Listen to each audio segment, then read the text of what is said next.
আউযু বিল্লাহি মিনাশ শাইতানির রাজিম। বিসমিল্লাহির রহমানির রহিম। পরম করুণাময় মহান রব্বুল আলামিনের দরবারে লাখো কোটি শুকরিয়া আদায় করছি যে রব্বুল আলামিন আমাদেরকে মাওলার অভিষেক দিবসে এই শাফি বাবার রওজা শরীফের পাশে আসার, বসার এবং কোরআন ভিত্তিক আলোচনা শোনার তৌফিক এনায়েত করেছেন। সেই মহান রব্বুল আলামিনের দরবারে আমরা সবার আগে সর্বাগ্রে সমস্বরে শুকরিয়া আদায় করি। সবাই বলি আলহামদুলিল্লাহ। আমরা দরুদ ও সালাম পেশ করি আকাই নামদার তাজাদারে মদিনা দুজাহানের বাদশা সরদারে আলম, উম্মতের কান্দার, রহমতের ভান্ডার, আমাদের সকলেরই পেয়ারা নবী কামলিওয়ালা মদিনাওয়ালা হযরত মুহাম্মদ সাল্লাল্লাহু আলাইহি ওয়াসাল্লাম। আজকের এই জাতির ফোন দিবস উপলক্ষে, মাওলার অভিষেক দিবস উপলক্ষে আয়োজিত এই মহতী জলসার সম্মানিত সভাপতি, সম্মানিত বিশেষ অতিথি, প্রধান অতিথি, উলামায়ে কেরাম, গুরু ভাইয়েরা, সামনে উপস্থিত পিতৃ সমতুল্য মুরব্বিয়ানে কেরাম, পর্দার অন্তরালের আমার সতী সাধ্যী, সরলা অবলা, দিনদার, পরহেজগার, আমলদার, এলেমদার, অতিথি পরায়ণ, প্রতিপরায়ণ মা ও বোনেরা, আপনাদের সকলের প্রতি আমার ভক্তিপূর্ণ ও শ্রদ্ধাপূর্ণ সালাম। জয় গুরু, জয় গুরু। আপনারা সবাই বলেন জয় গুরু, জয় গুরু। প্রথমেই আলোচনার শুরুতেই আমি আপনাদের কাছে ক্ষমা চেয়ে নিচ্ছি এবং আপনাদের কাছে জানতে চাচ্ছি আপনারা সবাই কেমন আছেন?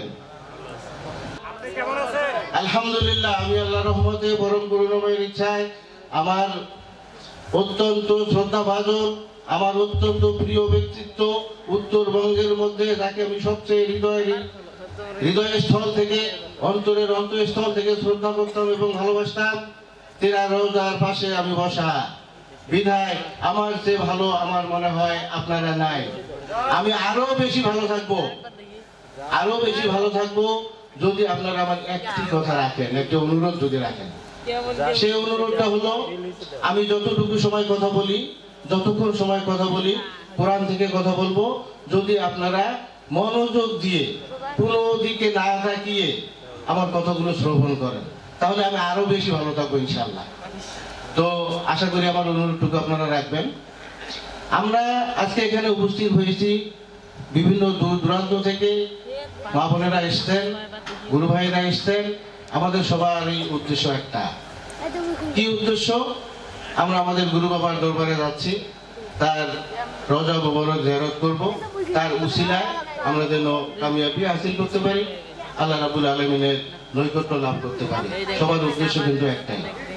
তাহলে আল্লাহ রাব্বুল আলামিন পবিত্র কোরআনের মধ্যে ঘোষণা করে দিলেন, ইন্নামা খালাকতুল জিন্না ওয়াল ইনসা ইল্লা লিয়াবুদুন, আমি মানুষ এবং জিন জাতিকে শুধুমাত্র আমার ইবাদত ছাড়া অন্য কোনো উদ্দেশ্যে সৃষ্টি করি নাই। তাহলে যদি উনি শুধুমাত্র ইবাদত করার উদ্দেশ্যে আমাদেরকে সৃষ্টি করে থাকেন এবং পাঠিয়ে থাকেন, তাহলে সর্বাগ্রে সর্বপ্রথমে আমাদের জানতে হবে, আমাদেরকে বুঝতে হবে ইবাদত শব্দের অর্থটা কি। আমরা প্রচলিত ধর্ম বিশ্বাস মোতাবেক যেটাকে ইবাদত বলতেছি, 5 ওয়াক্ত নামাজ পড়তেছি, আমরা ইবাদত করতেছি। রমজান মাস আসতেছে, রোজা রাখবো, আমরা ইবাদত করব। আমরা হজ করে আসলাম, আমরা ইবাদত করলাম। ভাই, কোরআন ভিত্তিক এই যে কথাগুলা, একটার অর্থ কিন্তু ইবাদত নয়, ইবাদতের অর্থ কিন্তু যে নয়। ইবাদত শব্দটা এসছে আরবি আব শব্দ থেকে। এই আব শব্দের আবিধানিক বাংলা অর্থটা হলো কৃতদাস বা গোলাম। আল্লাহ পাক বললো যে তোমরা ইবাদত করো, তার অর্থ একটাই, আমার গোলামি করো, আমার গোলাম হয়ে যাও। তাহলে যতক্ষণ পর্যন্ত আমরা আল্লাহ রাব্বুল আলামিনের গোলাম হতে পারবো না, ততক্ষণ পর্যন্ত আমরা ইবাদত করতেছি এই কথাটা আমরা বলতে পারতেছি না, কারণ ইবাদতের অর্থই তো গোলাম বা কৃতদাস। তাই আমাদেরকে সর্বপ্রথমে জানতে হবে, বুঝে নিতে হবে যে আমি আল্লাহ রাব্বুল আলামিনের গোলাম হতে পারছি কিনা। এখন আলোচনা শুরুই করিনি, শুরু করার আগেই আমার কাছে অনেকগুলো প্রশ্ন আসছে, আমাদের কাছে অনেকগুলো প্রশ্ন আসছে, যে প্রশ্নগুলোর উত্তর আমাদেরকে দিতে হবে। তো আপনারা যারা প্রশ্ন করছেন তাদের প্রতি বিনোদন নিবেদন, সেটা হলো আমি যে কথাগুলো বলবো এই কথাগুলোর মাঝে আপনাদের সবগুলো প্রশ্নের উত্তর আপনারা পেয়ে যাবেন ইনশাআল্লাহ। আলাদাভাবে উত্তর দেওয়ার কোনো প্রয়োজন আছে বলে আমি মনে করি না। আমার আলোচনার মধ্যেই আপনারা সব প্রশ্নের উত্তর পেয়ে যাবেন যদি আপনারা আলোচনা মনোযোগ দিয়ে শোনেন। এখানে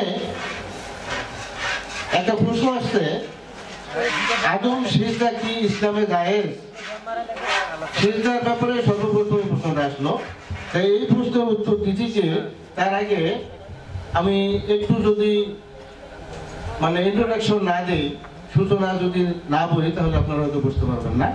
তো আমরা যে প্রথমেই বললাম যে ইবাদত করার জন্য আল্লাহ রাব্বুল আলামিন আমাদেরকে এই দুনিয়াতে প্রেরণ করেছেন। তাহলে ইবাদত শব্দের অর্থ হলো গোলামি করা। তাহলে আমরা যখন গোলামি করতে যাব তখন তো যার গোলামি করব সে তো আমার মনিব, আমি তার গোলাম, আমি তার চাকর, সে আমার মহাজন। তাহলে যতক্ষণ পর্যন্ত মনিব এবং গোলামের মধ্যে সাক্ষাৎ না হবে, দেখা না হবে, দিদার না হবে, ততক্ষণ পর্যন্ত কি আমরা গোলামি করতে পারবো? ভাই আপনারাই বলেন। আপনি একজনের গোলামি করতে যাবেন, আপনার একজনের আনুগত্য করতে যাবেন, তাকে যদি আপনি না দেখেন তাহলে না দেখে আপনি কি তার গোলামি করতে পারবেন? কিছুতেই তার গোলামি করা সম্ভব নয়। কেন সম্ভব নয়? সূরা ইউনূস ৩৬ নম্বর আয়াত আল্লাহ পাক ঘোষণা করতেছেন, ধারণা, কল্পনা এবং অনুমান সত্য সম্পর্কে গ্রহণযোগ্য নয়। তাহলে ধারণা, কল্পনা এবং অনুমান যদি সত্য সম্পর্কে গ্রহণযোগ্য না হয়, তাহলে আমি আমার যে মওলাকে, যে প্রভুকে, যে সৃষ্টিকর্তাকে ধারণা, কল্পনা এবং অনুমান করে সেজদা দিচ্ছি, তাহলে সেই প্রভুই বলতেছে তোমাদের এই সেজদা আমার কাছে গ্রহণযোগ্য হবে না। তাহলে যদি গ্রহণযোগ্য না হয় আমার করণীয় কি? দেখে সেজদা দেয়া। এখন আপনারাই বলেন তো, মহান রাব্বুল আলামিন আল্লাহকে কি আমরা দেখতে পারবো? এটা কি দেখা কখনো সম্ভব? আমরা সবাই জানি উনি নিরাকার, উনি অদৃশ্য, ওনাকে তো দেখা আমাদের সম্ভব নয়। তাহলে আবার উনিই বলতেছেন যে না দেখে সেজদা দেওয়া যাবে না। তাহলে কথার মধ্যে কিন্তু একটা গ্যাপ থেকে যাচ্ছে। এই গ্যাপটা আমাদেরকে খুঁজে বের করতে হবে। যতক্ষণ পর্যন্ত এই গ্যাপ আমরা খুঁজে বের করতে না পারবো ততক্ষণ পর্যন্ত আমরা ইহদিনাস সিরাতুল মুস্তাকিমের পথে কেউই চলতে পারবো না। সেই গ্যাপটা কি?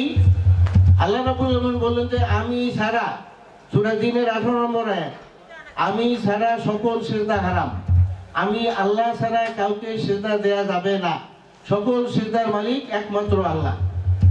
এটা আল্লাহ পাক পবিত্র কোরআনে সূরা জিনে 18 নম্বর আয়াতে ঘোষণা করে দিয়েছেন।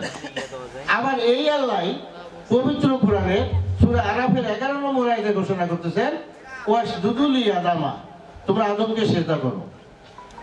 তাহলে দুই আয়াতের মধ্যে পার্থক্য হয়ে যাচ্ছে না ভাই? যদি দুই আয়াতের মধ্যে পার্থক্য হয়, আল্লাহ কি এক মুখে দুই কথা বলেন বা বলবেন? বলবেন না। অবশ্যই আল্লাহর কথা সত্য, আল্লাহর কথা এক, আয়াত দুইটাই সত্য, দুইটা আয়াতই এক আয়াত। শুধুমাত্র আমাদের বুঝার ভুলের কারণে আমরা বিভ্রান্তিতে পড়ে গেছি। কেমন করে বিভ্রান্তিতে পড়ে গেছি? কেন আমরা বুঝতেছি না? এর কারণটা কি? এর কারণ আমি আপনাদেরকে একটু বলতেছি, আমাকে একটু সময় দিয়ে আপনারা যদি মনোযোগ দিয়ে, আমি স্বল্প পরিসরে অল্প অল্প করে কোরআনের ভিতর থেকে আপনাদেরকে এই জিনিসটা বোঝানোর চেষ্টা করব। তো কমিটির কাছেও, আয়োজক বৃন্দের কাছে আমার অনুরোধ, আমাকে এই ব্যাপারটা ক্লিয়ার না করা পর্যন্ত সময় দিয়ে। সেটা হলো, আল্লাহ রাব্বুল আলামিন আদম আলাইহিস সালামকে সৃষ্টি করার পরে সকল ফেরেশতাদের উপর নির্দেশ দিলেন। সূরা বাকারার 34 নম্বর আয়াত আপনারা বলে রাখেন। এখন তো ডিজিটাল যুগ, সবার হাতেই টাচ মোবাইল আছে। যদি কারো কোনো কনফিউশন থাকে আপনারা মোবাইলে কথাগুলো রেকর্ড করে নিতে পারেন। কোরআনের বাইরে যদি কোনো কথা বলা হয় আমাদের এই অনুষ্ঠান থেকে বা থাকে, তাহলে আপনারা বলেন যে কোরআনের বাইরে আপনারা কথা বলেন, অথচ আপনারা বলেন যে কোরআনের মাহবুব। কোরআনের বাইরে আমরা কোনো কথা বলবো না। এখানে প্রতিটা কথাই কোরআনের আলোকেই এখানে বলা হবে। তাহলে আল্লাহ রাব্বুল আলামিন বলতেছেন যে আমি ছাড়া, আমি আল্লাহ ছাড়া সকল সিজদা হারাম। আবার সেই আল্লাহ রাব্বুল আলামিন বলতেছেন আদমকে সিজদা করো, ফেরেশতাদেরকে নির্দেশ দিচ্ছেন। তাহলে দুইটা কথার মধ্যে পার্থক্য থেকে যাচ্ছে। এই পার্থক্যটা আমাদের খতিয়ে, কোরআন থেকে খতিয়ে বের করতে হবে। এই একটা প্রশ্নের উত্তর যদি আপনারা সঠিকভাবে বুঝে নিতে পারেন, বাকি যতগুলো প্রশ্ন করছেন এই সবগুলো প্রশ্ন এই প্রশ্নের উত্তরের মধ্যে নিহিত থাকবে ইনশাআল্লাহ। সেটা হলো, সমস্ত কোরআনে যতগুলো আয়াত আছে, যতগুলো ওহী আছে, ম্যাক্সিমাম ওহীগুলো আপনি মানেন এবং তদ অনুযায়ী আপনি আমল করেন, আপনাকে কি ইমানদার বা মুমিন বলা যাবে? যাবে না। পক্ষান্তরে যদি আপনি একটি আয়াত অস্বীকার করেন বা অমান্য করেন, তাহলে কিন্তু কাফের হওয়ার জন্য যথেষ্ট। কোরআনের একটি আয়াত বা একটি ওহী অস্বীকার করার আমার আপনার কারোরই কোনো সুযোগ নাই। সেই কোরআনের ভিতর আল্লাহ পাক সূরা আরাফের 11 নম্বর আয়াতে ঘোষণা করতেছেন, ওয়াসজুদু লিআদামা, তোমরা আদমের নিমিত্তে আদমকে সিজদা করো। তাহলে এই কোন আদমকে আল্লাহ সিজদা করতে বলল? আদমকে যদি আল্লাহ সিজদা করতে বলতো, তাহলে আদম কাবা সিজদা আল্লাহ ছাড়া অন্য কাউকে সিজদা করা হারাম, আল্লাহ পাক নিষিদ্ধ করে দিলেন। ওই আল্লাহ বলেন আদমকে সিজদা করো, কেন সিজদা করতে বলতেন এই জিনিসটা আমাদেরকে জানতে হবে। আল্লাহ পাক আদমকে সিজদা করতে বলতেন শুধু এই কারণেই, সূরা রুমের 30 নম্বর আয়াত, ইয়া আইয়ু সূরাতিহি আলা রাক্কাবাক্কা, আল্লাহ পাক ঘোষণা করতেছেন আমি আমার সূরতে আদমকে সৃষ্টি করিয়াছি। রাক্কাবাক্কা শব্দের অর্থ হলো আরোহণ করা। কেন? আমি যেন ওই সূরতের মাধ্যমে আরোহণ করতে পারি, তোমাদের মাঝে বিচরণ করতে পারি। এই একটি কারণে আমার সূরতে আমি আদমকে সৃষ্টি করছি। 2 নম্বর কারণ, আমি আমার রূহ আদমের ভিতরে ফুৎকার করিয়া দিয়েছি। 3 নম্বর কারণ, আমি এই জমিনে এই পৃথিবীতে আদমকে আমার খলিফা হিসেবে নির্বাচিত করিয়াছি। তাহলে ওই আদমের ভিতরে আদমের যদি কিঞ্চিত পরিমাণ অংশ থাকতো, 1% অংশ যদি আদমের থাকতো, তাহলে কিন্তু এই সিজদাটা হারাম হয়ে যেত। ওখানে আদমের কোনো অংশ ছিল না। কেন ছিল না? আল্লাহর চেহারাটাই আদমের চেহারা। ওই চেহারার ভিতরে যে রুহুটা আল্লাহ দিল, এটা আল্লাহরই রুহু। দেওয়ার পরে চেহারা আল্লাহর, রুহু আল্লাহ, এবং আল্লাহর প্রতিনিধি করে উনি এই জমিনের মধ্যে আদমকে প্রেরণ করবেন বলে উনি ঘোষণা দিয়ে দিলেন। তাহলে আদমের ওখানে কোনো অংশ থাকলো? সমস্তটাই তো আল্লাহ হয়ে গেল। চেহারা আল্লাহ, রুহু আল্লাহ, প্রতিনিধি আল্লাহ। এই আদমকে সিজদা দিতে বলছে। এখানে আদম মানুষকে সিজদা দিতে বলে নাই, আদম খলিফাকে সিজদা দিতে বলছে। বিধায় এই সিজদা হারাম হয় নাই। যারা আমরা মনে করি যে আদমকে আদম মনে করে সিজদা দিয়ে, আদমকে যখন আপনি আদম মনে করে সিজদা দিবেন, তখনই আপনার এই সিজদাটা হারাম হয়ে যাবে, শিরক হয়ে যাবে। কিন্তু ওটা তো আদম ছিল না, সমস্ত বিষয়বস্তুটাই তো আল্লাহ, চেহারা আল্লাহর, রূহ আল্লাহর, খলিফা আল্লাহ।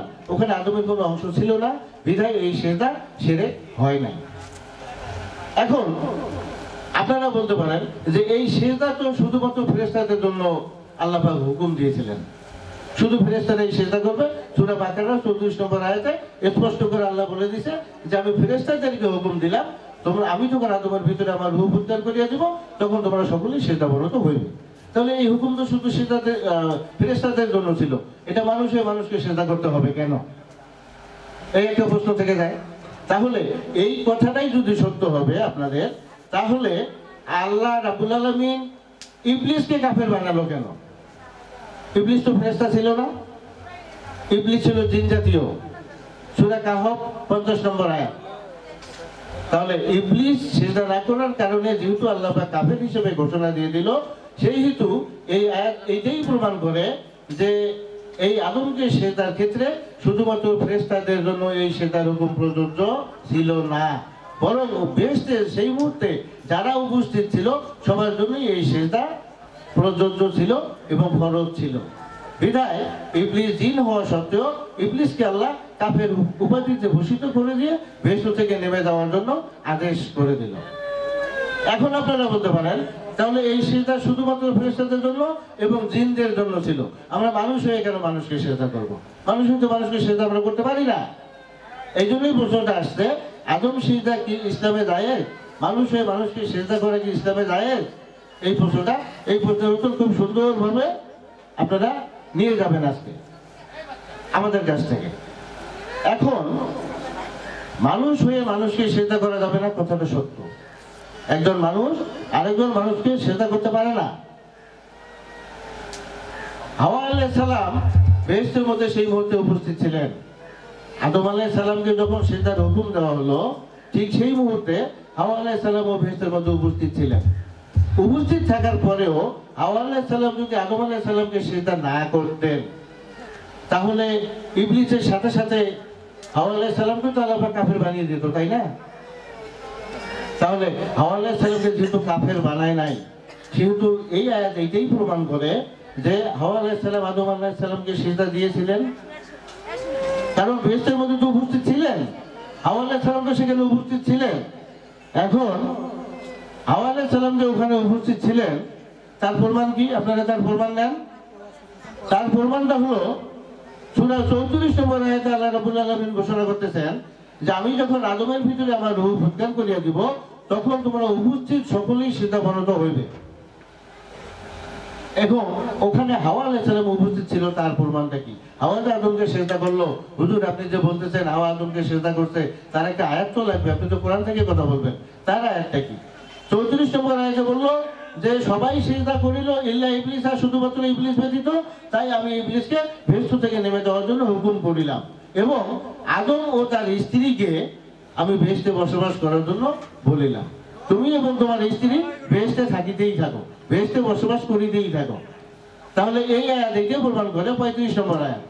34 নম্বর আয়াত আল্লাহ রাব্বুল আলামিন বলতেছেন শুধুমাত্র ইবলিস ব্যতীত সবাই সিজদা করলো, আর ইবলিস সিজদা না করার কারণে তাকে আমি কাফের উপাধিতে ভূষিত করলাম এবং আমার বেহেশত থেকে তাকে নেমে যেতে বললাম।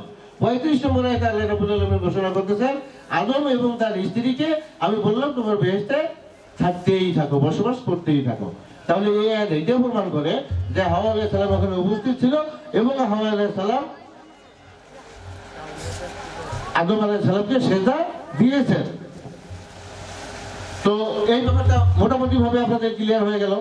এখন আপনারা বলতে পারেন এই সিজদার হুকুম শুধু বেহেশতে যারা ছিল তাদের ক্ষেত্রে প্রযোজ্য ছিল, পরবর্তীতে যখন আদম আলাইহিস সালাম পৃথিবীতে আসলো তারপর থেকে এই সিজদার বিধান ছিল না। এখন এইটা যদি হয় তাহলে এইটার দেখেন একটা আয়াত আপনাদেরকে নিতে হবে, সূরা ইউসুফের 100 নম্বর আয়াত। আদম আলাইহিস সালামের অনেক পরে ইউসুফ আলাইহিস সালাম নবী হয়ে আসছে, রাসূল হয়ে আসছে দুনিয়াতে। সূরা ইউসুফের 100 নম্বর আয়াত দেখেন, ইউসুফকে সিজদা করিল ইউসুফের 11 ভাই এবং পিতামাতা। তাহলে এই আয়াতকে এটাই প্রমাণ করে না যে এটা শুধু আদম আলাইহিস সালামের জন্য প্রযোজ্য ছিল না, এবং এটা সকল নবী এবং রাসূলের জন্য প্রযোজ্য ছিল। তাহলে সকল নবী এবং রাসূলের জন্য যদি প্রযোজ্য থেকে থাকে, তাহলে আমাদের হযরত মুহাম্মদ সাল্লাল্লাহু আলাইহি ওয়াসাল্লামের ক্ষেত্রেও এই সিজদা প্রযোজ্য ছিল। এখন অনেকেই আপনারা প্রশ্ন করতে পারেন হযরত মুহাম্মদ সাল্লাল্লাহু আলাইহি ওয়াসাল্লামের ক্ষেত্রে যদি এই সিজদা প্রযোজ্য থাকবে, তাহলে হযরত মুহাম্মদ সাল্লাল্লাহু আলাইহি ওয়াসাল্লামের সাহাবা যারা ছিলেন ওনারা কি হযরত মুহাম্মদ সাল্লাল্লাহু আলাইহি ওয়াসাল্লামকে সিজদা করছেন? আরে ভাই, এটা তো সহজ ব্যাপার, একটা সহজ উত্তর। আমরা আসলে ভাবি না, আমরা আসলে বুঝি না, কোরআন নিয়ে একটু চিন্তা করি না। চিন্তা করলে কিন্তু এই যে ছোট ছোট জিনিসগুলা, এই জিনিসগুলো আমাদের প্রশ্ন আকারে আজকে এত বড় আকারে আমাদের সামনে দণ্ডায়মান হতো না। আমাদের যে মূল ধর্মগ্রন্থ ওয়া ইয়াউমা আকমালতু লাকুম দীনাকুম ওয়া আতমামতু আলাইহিম নিমাতি ওয়া রাদিতু লাকুমুল ইসলাম দীনা, আমি আজকে থেকে ইসলামকে তোমাদের দ্বীন হিসেবে পরিপূর্ণ করে দিলাম, তোমাদের নিয়ামত সমূহকে পরিপূর্ণ করে দিলাম, এবং এই কোরআনকে একমাত্র তোমাদের পরিপূর্ণ জীবন বিধান হিসেবে আমি তোমাদের কাছে অর্পণ করলাম। তাহলে আল্লাহ পাক এই কোরআনকে একমাত্র পরিপূর্ণ হিসেবে জীবন বিধান হিসেবে আমাদের কাছে অর্পণ করে দিল। এই কোরআন যদি আমরা মানি, এই কোরআন যদি আমরা ফলো করি, আর কোনো কিছু আমাদের ফলো করার দরকার নেই, আল্লাহ পাক বলে দিল। তাহলে এই যে কোরআনটা নাজিল হলো, এই কোরআনের নাজিলের প্রক্রিয়াটাই তো হলো সিজদার মাধ্যমে। সিজদা ছাড়া তো কোরআনই নাজিল হয় নাই। তাহলে নবী মুহাম্মদ সাল্লাল্লাহু আলাইহি ওয়াসাল্লামকে সিজদা করে নাই তার সাহাবারা, এটা আপনারা বলতেছেন কিভাবে? তাহলে শুনেন কোরআন নাজিলের প্রক্রিয়াটা কি। হেরা গুহায় হযরত মুহাম্মদ সাল্লাল্লাহু আলাইহি ওয়াসাল্লামের কাছে যখন জিবরাইল আলাইহিস সালাম আসলেন ওহী নিয়ে, ইকরা বিসমি রাব্বিকাল্লাযী খালাক, বলো তোমার প্রভুর নামে যিনি তোমাকে সৃষ্টি করিয়াছেন। নবী মুহাম্মদ সাল্লাল্লাহু আলাইহি ওয়াসাল্লাম তো ওহী গ্রহণ করে নাই। আমি তোমাদের মাঝে যখন কোনো ফেরেশতাকে প্রেরণ করিয়া থাকি, তখন সেই ফেরেশতারা মানব রূপ ধারণ করে তোমাদের মাঝে আসে। আল্লাহ পাক পবিত্র কোরআনের মধ্যে ঘোষণা করতেছেন জিবরাইল আলাইহিস সালাম তো মানুষের রূপ নিয়েই নবী মুহাম্মদ সাল্লাল্লাহু আলাইহি ওয়াসাল্লামের কাছে এসেছিলেন। তো উনি যখন এসে সালাম দিয়ে নবী মুহাম্মদ সাল্লাল্লাহু আলাইহি ওয়াসাল্লামকে বললেন যে হুজুর আমি আসছি, আমি আল্লাহ পাকের পক্ষ থেকে, আমি জিবরাইল ফেরেশতা, আল্লাহ পাক আপনাকে ওহী প্রেরণ করতে, আপনি ওহী গ্রহণ করেন। তখন নবী মুহাম্মদ সাল্লাল্লাহু আলাইহি ওয়াসাল্লাম ওনার মুখের দিকে শুধু তাকিয়েছিলেন, ওহী গ্রহণ করেন নাই। জিবরাইল ফেরত চলে গেছে আল্লাহ রাব্বুল আলামিনের কাছে, গিয়ে বলছে যে ইয়া মাহবুব, আপনার হাবিব তো আপনার ওহী গ্রহণ করলেন না। তখন আল্লাহ বলছে তুমি ওখানে গিয়ে কি করছো? বললো যে আমি সালাম দিলাম, পরিচয় দিলাম, আমি বললাম যে আমি জিবরাইল, আপনি ওহী পাঠাইছেন এটা বললাম, তো আপনার হাবিব তোমার কাছ থেকে ওহী গ্রহণ করলো না। তখন আল্লাহ বলল তুমি এবার যাও, এবার গিয়ে তুমি আমার দোস্তকে আমার হাবিবকে সেজদা দিবা, সেজদা দেওয়ার পরে সে তোমার ওহী গ্রহণ করবে। জিবরাইল আবার আসলো, আবার এসে নবী মোহাম্মদ সাল্লাল্লাহু আলাইহি ওয়াসাল্লামকে সালাম দিল, সালাম দিয়ে ওনার পায়ে সেজদায় লুটিয়ে পড়ল। তখন সেজদা থেকে উঠে বলল যে আমি জিবরাইল, আমি আল্লাহ পাকের পক্ষ থেকে ওহী নিয়ে এসেছি, আপনি ওহী গ্রহণ করেন। তখন নবী মোহাম্মদ সাল্লাল্লাহু আলাইহি ওয়াসাল্লাম জিবরাইলের কাছ থেকে ওহী গ্রহণ করলেন, কারণ তখন উনি নিশ্চিত হয়ে গেলেন যে সেজদা না করা অবস্থায় যদি আমি ওহী গ্রহণ করি, তাহলে এটা যদি সত্যি সত্যি জিবরাইল হয়েও থাকে, পরবর্তীতে তো এই রূপ ধারণ করে ইবলিস আমার কাছে মানব রূপ ধারণ করে অন্য একটা ওহী নিয়ে আসতে পারে। ওহী নিয়ে এসে ওই ওহীটা আমি যদি গ্রহণ করি, তাহলে কোরআনের মধ্যে তো ভেদাল ঢুকে যাবে। তাহলে তো আল্লাহ পাক তো বললেন লা রাইবা ফি হুদাল লিল মুত্তাকিন, মানে লা রাইবা ফি শব্দের অর্থ হলো আমি নির্ভেজাল এই ওহী, এই কোরআন তোমাদের মাঝে দিয়ে দিলাম, কোরআনের মধ্যে কোনো ভেদাল নাই। তাহলে নির্ভেজাল যদি আপনি প্রমাণ করতে চান, তাহলে কোরআন নাজিলের যে প্রক্রিয়াটা ছিল সেই প্রক্রিয়াটা অবশ্যই নির্ভেজাল হতে হবে। এই নির্ভেজাল ভাবে প্রক্রিয়া করতে গিয়ে প্রতিটা ওহী জিবরাইল আলাইহিস সালাম যখন নবী মুহাম্মদ সাল্লাল্লাহু আলাইহি ওয়াসাল্লামের কাছে আসছেন, তখন সেজদার মাধ্যমে উনি ওহী গ্রহণ করছেন, সেজদা ছাড়া উনি কোনো ওহী গ্রহণ করেন নাই। বিধায় এই কোরআন নির্ভেজাল হিসেবে আল্লাহ পাক কোরআনের মধ্যে ঘোষণা করে দিলেন যে এই কোরআন নির্ভেজাল। জালিকাল কিতাব লা রাইবা ফি হুদাল লিল মুত্তাকিন, জালিকাল কিতাব, অন্যান্য কোনো আসমানি কিতাবের বেলায় জালিকাল শব্দটা উল্লেখ করা নাই, শুধুমাত্র এই কোরআনের ক্ষেত্রে। কারণ কোরআন নির্ভেজাল, এই নির্ভেজাল হওয়ার একটাই কারণ এই কোরআনের নাজিলের প্রক্রিয়াটাই হলো সেজদার মাধ্যমে। তাহলে যে কোরআনের ধারক এবং বাহক নবী মুহাম্মদ সাল্লাল্লাহু আলাইহি ওয়াসাল্লাম ছিলেন, যে কোরআন তার মাধ্যমে প্রচার হলো, যে কোরআন তার উপর নাজিল হলো, সেই কোরআনের প্রতিটা ওহী সিজদার মাধ্যমে আসলো, তাহলে তার সাহাবারা নবী মুহাম্মদ সাল্লাল্লাহু আলাইহি ওয়াসাল্লামকে সিজদা করে নাই, এটা আপনারা ভাবলেন কি করে, ভাবতে পারেন কি করে?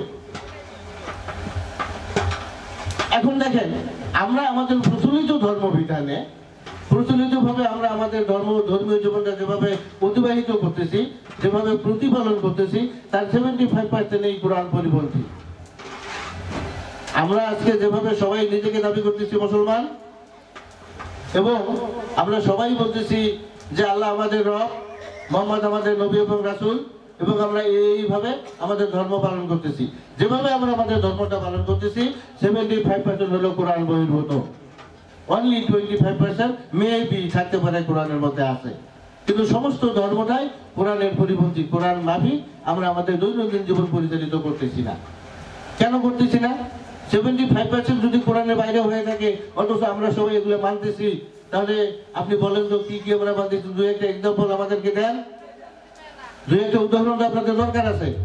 আমরা সবচেয়ে বড় উদাহরণ, যেটা জাজল্যমান উদাহরণ একটা আপনাদেরকে আমি দিচ্ছি, সেটা হলো এখানে আমরা যারা বসে আছি, এই ভাই বোন আমরা এখানে যারা আছি, তাদের মধ্যে এমন কেউ নাই আপনারা এই জিনিসটা জানেন না যে আমি ইন্তেকাল করার পরে আমাকে যখন আপনারা কবরে রেখে আসবেন, কবরে রেখে আসার পরে 40 গজ দূরে সরে আসা মাত্রই মুনকির নকির নামে দুইটি ফেরেশতা আমার কবরে প্রবেশ করবে, এবং এই ফেরেশতা দুইটি আমার কবরে প্রবেশ করে আমাকে 3টি প্রশ্ন করবে, মান রাব্বুকা, মান দিনুকা, মান হাদা রাজুলুন, তোমার রব কে, তোমার দিন কি, তোমার রাসূল কে।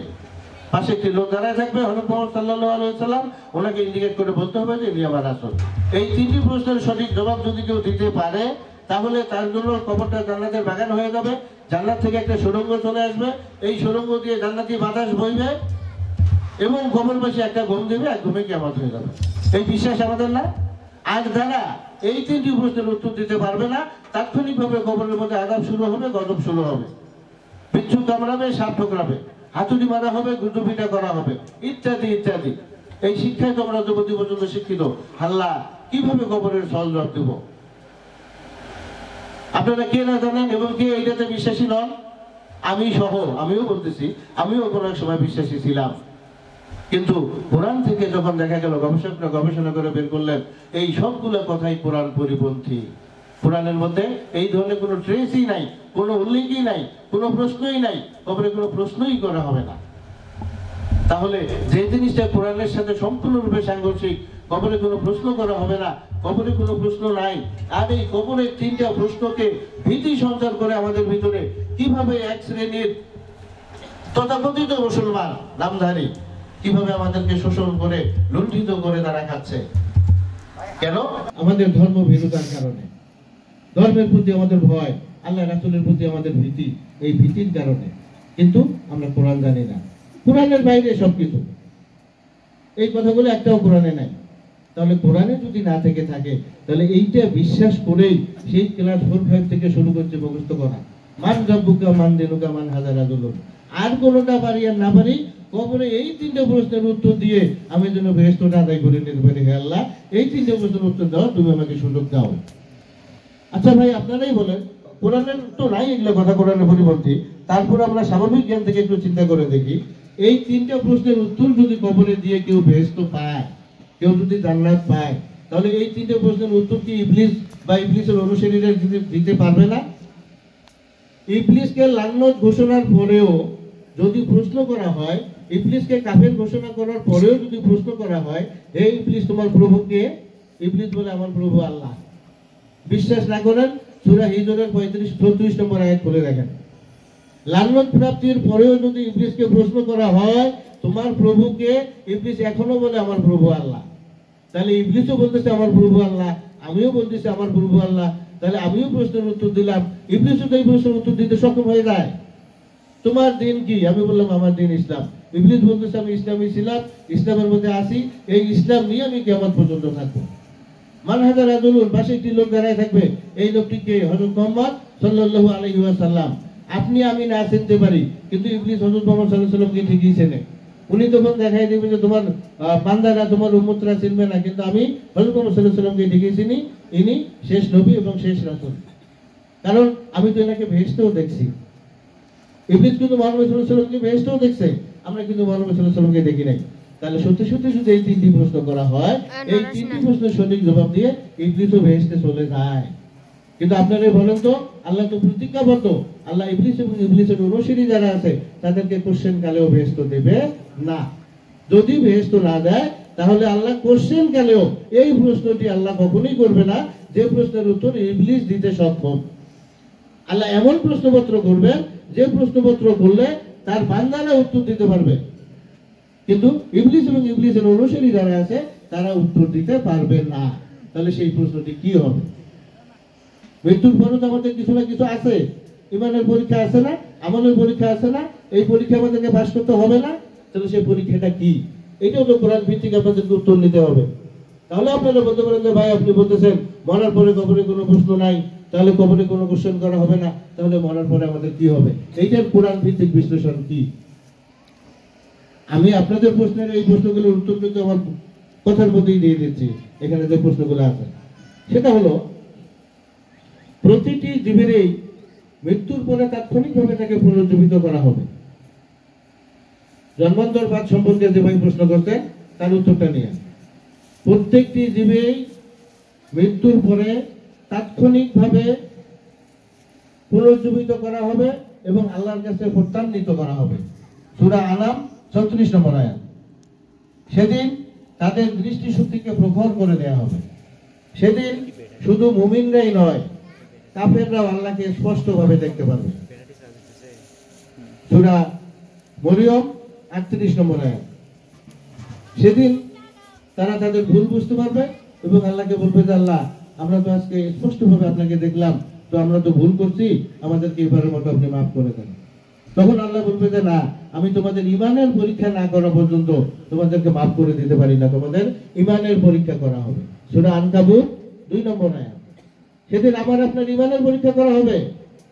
সেই ইমানের পরীক্ষাটা কিভাবে করবে? এটা কোরআন থেকে নেবেন না?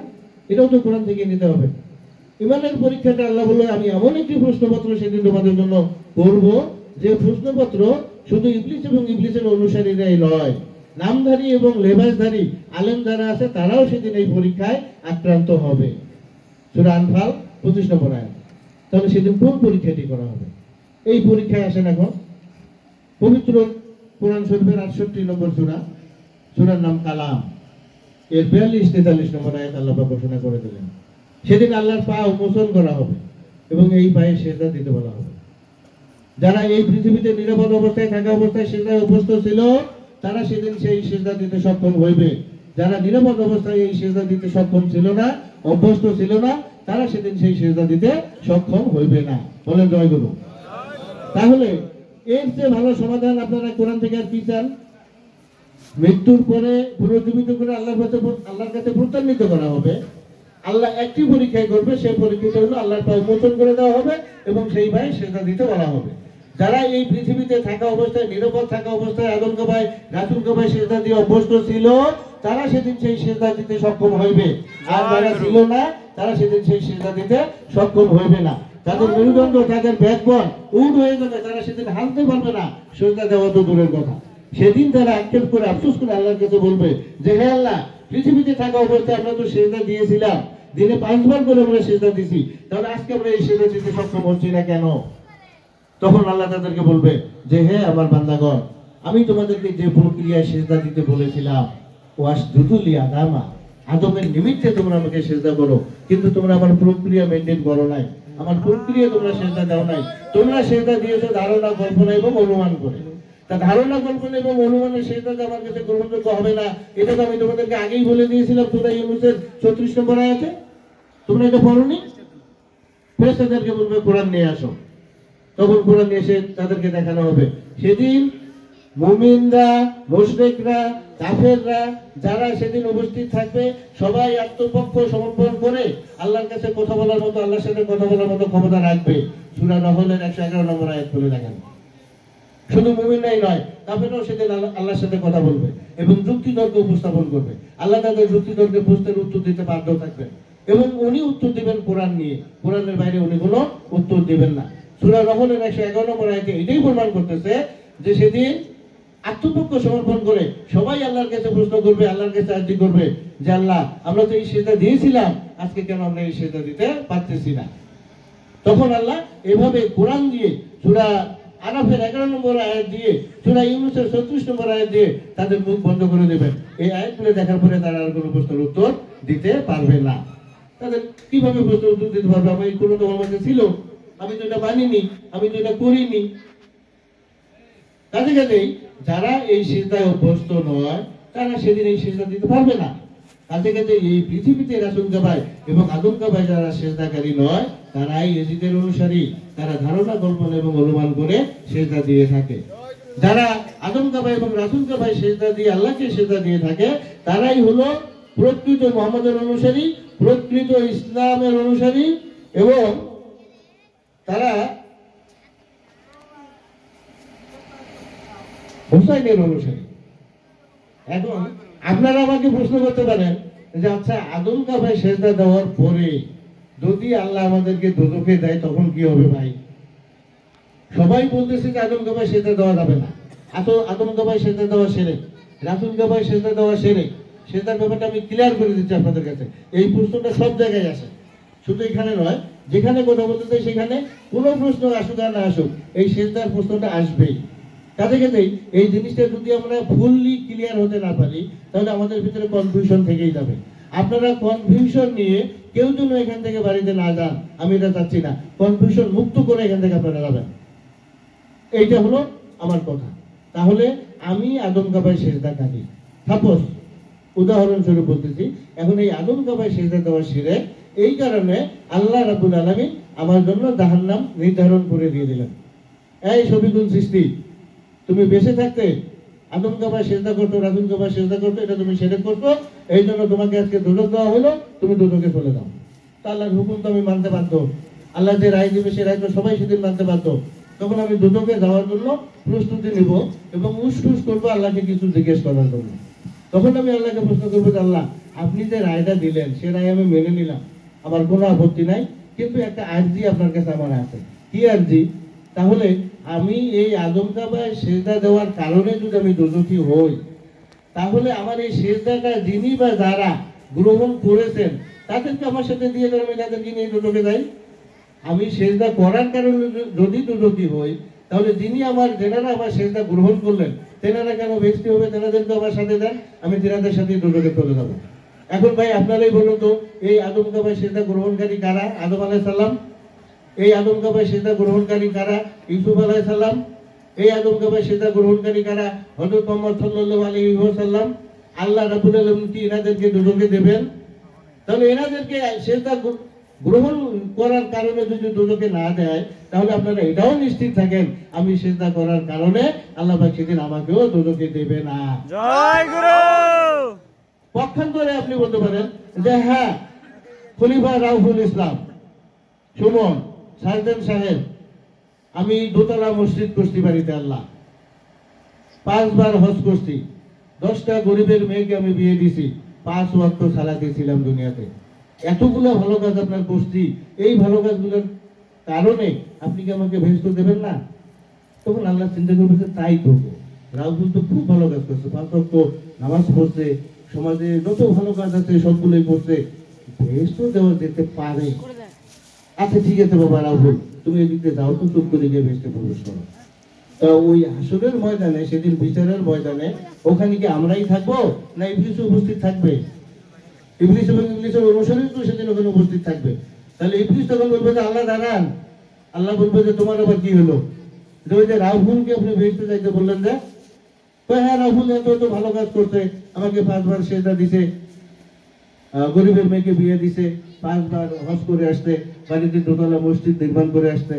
তখন ইবলিস বলবে আল্লাহ এই কারণে যদি রাউফুল ভেস্তে যেতে পারে, তাহলে রাউফুলের চেয়ে তো আমি কম সেজদা দেইনি আপনাকে, আমি তো সবচেয়ে বড় সেজদাকারী এবং বেশি সেজদাকারী, আমি তো বেশি ইবাদতকারী, তাহলে এত ইবাদত করার কারণে রাউফুলের সাথে আমিও জান্নাতে চলে যাই, আমাকে আপনি জান্নাতে দেন।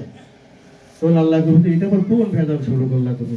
এই বাবা রাউফুল, এই সেজদার কারণে ইবলিস ধরতে আমাকে, আমার বিচার এখন 2 হয়ে যায়, আমার ন্যায় বিচার আর থাকে না। বাবা তুমি এত ভালো কাজ করার কারণে I am very very sorry বাবা, তোমাকে আমি জান্নাতে দিতে পারলাম না, তুমি ইবলিসের সাথে জাহান্নামে চলে যাও। তখন রাউফুল এত ভালো কাজ করার পরেও বাধ্য হবে ইবলিসের সাথে জাহান্নামে যেতে। ক্লিয়ার এখন জিনিসটা? তাহলে এই পৃথিবীতে আপনি জীবদ্দশায় যত ভালো কাজই করেন না কেন, যত আমলই করেন না কেন, আগে তো হবে আপনার ইমানের পরীক্ষা, তারপরে না আমল। ইমান এবং আমলের পরীক্ষা। তা ইমানের পরীক্ষায় যদি আপনি ফেল করেন, ইমানের পরীক্ষায় যদি আমি পাস করতে না পারি, তাহলে আমলের পরীক্ষায় কি আমরা অংশগ্রহণ করতে পারবো? আগে প্রিলি, তারপরে রেজাল্ট, তারপরে ভাইবা, তারপরে লবিং গ্রুপিং, কত কিছু। ওখানে তো লবিং গ্রুপিং চলবে না, ভাইবাই যথেষ্ট। তাই প্রিলিতেই তো আমি ফেল। কাছে কাছে ভাইয়েরা আমার, আপনারা সাধু সাবধান, কে কি বলে বলুক, আপনারা অনুসরণ করেন কোরআনকে, আপনারা ফলো করেন কোরআনকে। আল্লাহ পাক সূরা তারিখের 13 নম্বর আয়াত স্পষ্ট ঘোষণা করে দিচ্ছেন যে সত্য এবং মিথ্যার পার্থক্য নির্ধারণকারী একমাত্র ঐশী বাণী হচ্ছে আল কোরআন। আমি যে কথাগুলো বলতেছি, এই কথাগুলো সত্য বলতেছি না মিথ্যা বলতেছি, আপনাদের প্রমাণ করতে হবে না। আমি বললাম আর আপনারা বিশ্বাস করলেন, আমি বললাম আর আপনারা মেনে নিলেন, কেন মেনে নেবেন? আমার কথাগুলো আপনাদের কোনটা সত্য বললাম, কোনটা মিথ্যা বললাম, এটা আপনাদেরকে প্রমাণ করতে হবে। এই প্রমাণ করতে গেলে আল্লাহ রাব্বুল আলামিন বলল ওই কোরআনের দ্বারস্থই হতে হবে, ওই কোরআনের পতাকা ধরেই তোমাদেরকে সমবেত হতে হবে। কোরআন ছাড়া আমার কথাগুলো কিন্তু সত্য মিথ্যা আপনারা প্রকাশ করতে, বিশ্লেষণ করতে পারতেছেন না। আল্লাহ রাব্বুল আলামিন পবিত্র কোরআনের মধ্যে ঘোষণা করতেছেন, ওয়ালা তালবিসুল হাক্কা বিল বাতিলি ওয়া তাকতুমুল হাক্কা ওয়া আনতুম তা'লামুন। তোমরা সত্যের সাথে মিথ্যা সংমিশ্রণ করিও না এবং জেনে শুনে সত্য গোপন করিও না। তাহলে সত্যের সাথে মিথ্যা সংমিশ্রণ করতে আল্লাহ নিষেধ করে দিল, জেনে শুনে সত্য গোপন করতে আল্লাহ নিষেধ করে দিল। তাহলে এটা তো ভাই কোরআনেরই আয়াত। আল্লাহর পায়ে যে সেজদা দিতে হবে এবং সেজদা ছাড়া যে আমাদের কোনো মুক্তি নাই, সেজদা ছাড়া যে আমরা সেদিন নিস্তার পাবো না, এটা তো কোরআনেরই আয়াত। তাহলে এই আয়াতটা আমরা কেন মানতেছি না? এই আয়াতটা আমরা কেন বিশ্বাস করতেছি না? এই আয়াতের ধারে কাছে আমরা কেন যাচ্ছি না? আজকালকার মৌলানা সাহেবরা, ইমাম সাহেবরা, তাবলীগের আমির সাহেবরা, আপনারা কেন এই সত্য আয়াতটাকে গোপন করতেছেন? গোপন করতে তো আল্লাহ নিষেধ করলো, আপনারা কেন এটা গোপন করতেছেন? কেন এটাকে আপনারা প্রকাশ করতেছেন না? আপনারা ভালো কাজ করতেছেন নির্দ্বিধায়, স্বীকার করি। সমাজে অনেক ভালো কাজ করতেছেন, কালেমার দাওয়াত দিচ্ছেন, মানুষকে নামাজি বানাচ্ছেন, সৎ পথের আদেশ দিচ্ছেন, অসৎ পথে থাকতে নিষেধ করতেছেন, সবই কোরআনের কথা, ভালো কাজ করতেছেন, কিন্তু আপনারা তো কিছু কিছু গোপন করতেছেন। এই কিছু কিছু গোপন আপনারা কেন করতেছেন? এই গোপন যে করা যাবে না, আল্লাহ যে নিষেধ করে দিল, ইয়া আইয়ুহাল্লাযিনা আমানু খুলু ফি সিলমি কাফা, ওয়ালা তাত্তাবিউ খুতুওয়াশ শাইতান ইন্নাহু লাকা আদুউম মুবিন। হে আমার ঈমানদার বান্দাগণ, তোমরা পুরোপুরিভাবে ইসলামে দাখিল হয়ে যাও। কিছুতেই তোমরা শয়তানের পদাঙ্ক অনুসরণ করিও না, নিশ্চয়ই শয়তান তোমাদের প্রকাশ্য শত্রু। তাহলে আল্লাহ কোরআনের মধ্যে বলে দিচ্ছেন তোমরা শয়তানের পদাঙ্ক অনুসরণ করিও না। তাহলে শয়তানের পদাঙ্ক কি? শয়তানের পথটা কি? শয়তান কোন পথে চলছিল? কি কারণে শয়তান হলো? কি কারণে শয়তান কাফের হলো? কি কারণে খান্নাত হলো? অন্য কোনো কারণ কি আছে ভাই? শুধু একটাই কারণ, আল্লাহ আদমকে সেজদা দিতে বলছিল, সে সেজদা দেয় নাই। এই একটা কারণে সে কাফের হয়ে গেল। তাহলে শয়তানের পথ যদি থেকে থাকে, তাহলে একটাই শয়তানের পথ, সেটা হলো রাসূলকে ভাই সেজদা না করা। কারণ আদম ছিল না, আদম রাসূল ছিল। রাসূল শব্দের অর্থ আল্লাহর প্রতিনিধি। এই আল্লাহর প্রতিনিধিকে সেজদা না করার কারণে ইবলিসকে আল্লাহ পাক কাফের হিসেবে লানত দিয়ে দিল, ঘোষণা দিয়ে দিল এবং বেহেশত থেকে বের করে দিল। তাহলে ইবলিসের তার কোনো অপরাধ নাই? অপরাধ তো শুধু একটাই, শুধু আদমকে সেজদা না করা। এখন সেই আদমকে যদি আমরা সেজদা না করি, সেই রাসূলকে যদি আমরা সেজদা না করি, তাহলে কিন্তু আমরা ইবলিসের অনুসারী হয়ে গেলাম। আল্লাহ পাক বলতেছে তোমরা কিছুতে ইবলিসের পদাঙ্ক অনুসরণ করিও না। আর আমরা কিন্তু আলটিমেটলি ইবলিসের পদাঙ্ক অনুসরণ করতেছি, কারণ ইবলিসের পথই তো একটা, আদমকে সেজদা না করা। আমরাও যদি আদমকে সেজদা না করি, তাহলে তো আমরা তো রাসূলকে ভাই সেজদাকারী নই, আদমকে ভাই সেজদাকারী নই। ইবলিসও আদমকে ভাই রাসূলকে ভাই সেজদাকারী নয়, বিধায় আমরা ইবলিসের অনুসারী। আর আমরা যদি ইবলিসের অনুসারী হই, তাহলে ইবলিসের স্থান যেখানে, আমাদের স্থান তো সেখানেই হবে, হওয়াটাই তো স্বাভাবিক। কাজে আমরা পূর্ণাঙ্গভাবে ইসলামে দাখিল হয়ে যাব, পরিপূর্ণভাবে ইসলামে দাখিল হয়ে যাব। কিছুতেই ইবলিসের পথ অনুসরণ করব না, কারণ ইবলিস আমাদের প্রকাশ্য শত্রু। আল্লাহ পাক পবিত্র কোরআনের মধ্যে সূরা বাকারা বলে দিলেন, আমার কোনো সমকক্ষ নাই এই পৃথিবীতে, আমি অল ইন অল, আমি সবকিছুর মালিক, কিন্তু আমার একজন প্রতিপক্ষ আছে। আল্লাহ তো দুইটা পক্ষ তৈরি করে দিয়েছে নিজেই, একটা আমার পক্ষ, একটা ইবলিসের পক্ষ। সূরা বাকারা 168 নম্বর আয়াত আপনারা বলে দেখেন। তাহলে আল্লাহ পাক তো দুটো পক্ষই করে দিয়েছে। এখন আপনি আমরা কোন পক্ষে থাকবো? অবশ্যই আল্লাহর পক্ষে থাকবো। যদি আমরা আল্লাহর পক্ষে থাকতে চাই, তাহলে আল্লাহর কোরআনে আল্লাহ রাব্বুল আলামিন যা নির্দেশ দিচ্ছেন, যা ঘোষণা করতেছেন, সেই কোরআন মাফিকে আমাদের চলতে হবে। এই কোরআন মাফিকে আমাদেরকে চলতে গিয়ে আল্লাহ পাক পবিত্র কোরআনের মধ্যে বলতেছেন, ইয়া আইয়াতুহান নাফসুল মুতমাইন্নাহ, হে প্রশান্ত আত্মা, তুরজি ইলা রাব্বি ইরাদাম মারদিয়া, তোমরা আমার দিকে এমন ভাবে ধাবিত হও যেভাবে ধাবিত হলে তোমরা রাজি থাকো, খুশি থাকো, অতঃপর তোমার রবও রাজি থাকবে, সন্তুষ্ট থাকবে। ফাদখুলি ফি ইবাদি ওয়াদখুলি জান্নাতি। তাহলে আল্লাহ পাক তার বান্দাদেরকে কতটুকু প্রাধান্য দিল? তোমরা যেভাবে চললে রাজি থাকবা, খুশি থাকবা, সেভাবে তোমরা চলো, কিন্তু একটাই কথা, শয়তানের পথ তোমরা অনুসরণ করিও না। আল্লাহ রাব্বুল আলামিন ইবলিসকে যখন বেহেশত থেকে বের করে দিলেন, তখন ইবলিস আল্লাহর কাছে প্রতিশ্রুতি দিল এবং আল্লাহর কাছে কিছু জিনিস নিয়ে নিল। সেই জিনিসটা কি? আল্লাহ যে কাজটি না করার কারণে আপনি আজকে আমাকে বেহেশত থেকে বের করে দিলেন, আপনার বান্দারা যেন সেই কাজটি করতে না পারে, আমি তাদের পথে বাধার সৃষ্টি হয়ে দাঁড়াবো। ইহদিনা সিরাতুল মুস্তাকিমের পথে তাদের মাথায় উঠ পেতে আমি বসে থাকবো। এই কাজটি যেন আপনার বান্দারা করতে না পারে, আমাকে আপনি এই ক্ষমতা দিয়ে দেন। আল্লাহ বলল যে দিলাম। আপনার বান্দারা যেন এই কাজটি করতে না পারে। সূরা হিজরের 31 নম্বর আয়াত, সূরা হিজরের 41 নম্বর আয়াত বলে দেখেন, ইহদিনা সিরাতুল মুস্তাকিমের মাথায় আমি উঠ পেতে বসে থাকবো, আপনার বান্দারা যেন এই কাজটি করতে না পারে।